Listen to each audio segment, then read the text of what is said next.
እስቲ ስላሴ ምንድነው ተብላችሁ ከተጠየቃችሁ ጀስት እንዲበሏችሁ ጀስት ስላሴዎችን በምንወደው ከለር መሳል እንችላለን፣ በሲል መልኩ ማቅረብ እንችላለን። አምላክን በአይናችን አየን ብለን እንመለስላችሁ ስለ ስላሴ ስንጠየቅ። ኮፕሊንክ እና ሼር ያደረጋችሁ የኔ ጥያቄ ምንድነው? አሁን ከተሳለውና ከሳለው አምላክ ማን ነው? የመጀመሪያ ጥያቄ ነው። ሲቀጥል ደግሞ የት አይተህ ነው የሳልከው?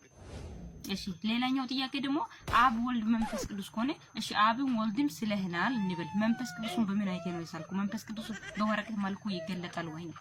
መንፈስ ቅዱስ መንፈስ ይታያል? በምን አይተህ ነው አንተ ሶስተኛው አካል የሳልከው? ሁለቱም እሺ እንበል። ጌታ ኢየሱስ ክርስቶስ ከቅድስት ድንግል ማርያም ተወለደ፣ አብን ያየ ማንም የለም ይላል መጽሐፍ ቅዱስ። አንተ የት አይተህ ነው አብን እየሳልክ ያለው? አሁን አብ ወልድ መንፈስ ቅዱስ እየሳልክ ነው ያለው። ከዛን ደግሞ ምን ትላለህ?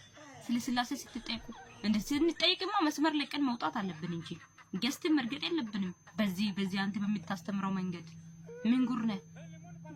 ኮፕሊንክ አድርጉ እስቲ። ያው መቼስ የኔም ማለት ፋታም እነሱ ጉዳቸው ማውጣታቸው ማለት ነው።